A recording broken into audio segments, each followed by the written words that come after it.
from the arguments from the previous chapter. So let's take a minute and think about what that previous chapter includes. So, chapter 12 just finished with the argument that as Christians, we have the glorious privilege of choosing, unlike Esau, to build our lives around ardent submission to the unfailing birthright that God gives us. In other words, unlike Esau, we give ourselves in prioritized faith to God.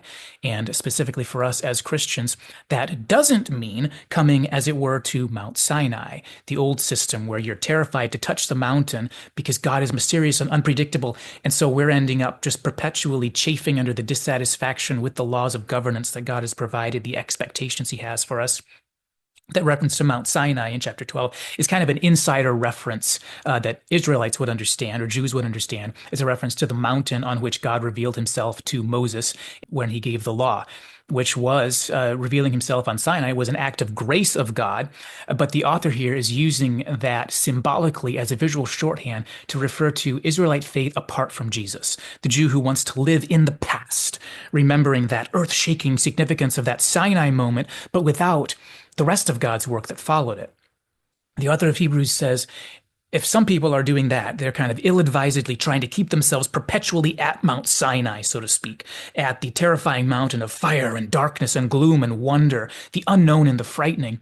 Then he says, for us as Christians, we are the people coming to Mount Zion, as it were, to a mountain that looks and feels very different from the earthquakes of Mount Sinai, and which is characterized by a glorious freedom and a hope and promise that transcends anything we could ever imagine.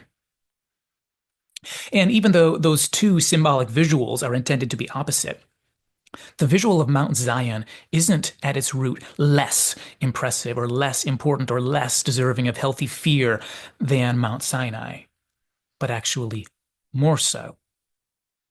So now that you're not trembling in terror or intimidation from all the burning flames and the threat of death at the thundering Sinai, now that you're standing at the foot of Mount Zion, as it were, because you have met Christ, he's basically saying, don't shrink away at that point. Don't lose interest. Don't lose your sense of wonder, because Mount Zion, as it were, is more earth-shattering than Mount Sinai, so to speak. And whereas the fire on Sinai may have felt more spooky and intimidating, the fire of Mount Zion is the fire of the great eschatological hope. Because when the entire world folds up together, that's when only the sacred ground of Zion is going to remain. The path of Zion may feel outwardly less scary, less outwardly terrifying, less darkly mysterious, less of what seems to be a yoke of burden on you. But it's also the only way of life, the only bridge of safety when the world bursts into flames. The magnificent sacred mountain of Zion is the only oasis bubble in the great heat death of the known universe, as it were.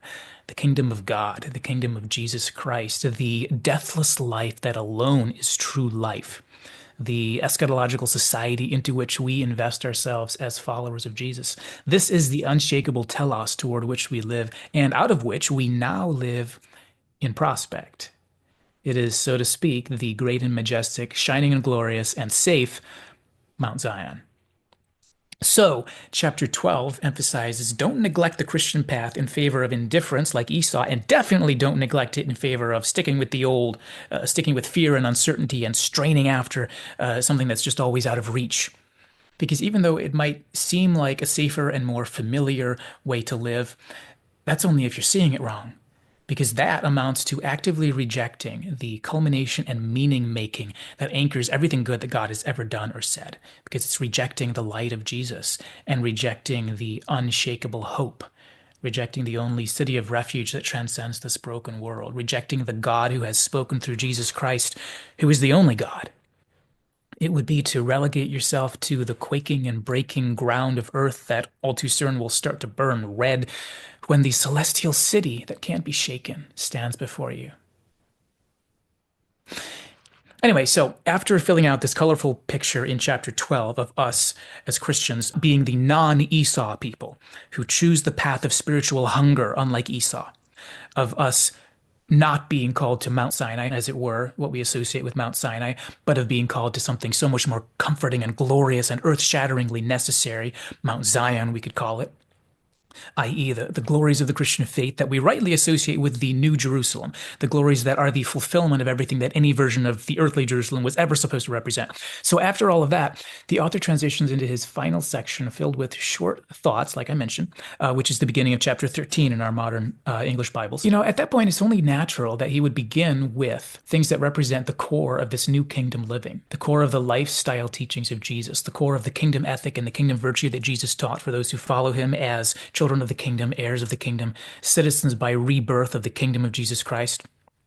The children of that celestial kingdom, which is going to remain when both the earth and the sky are shaken in the consuming flames of eschatological consummation.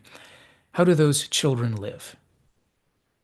And that's what we get here in 13 verses 1 through 6. It's nothing new that he's going to share here. In a way, it's things that are so fundamental to the Christian way of life and to the teachings of Jesus that to remind someone to keep on being deeply and fundamentally Christian.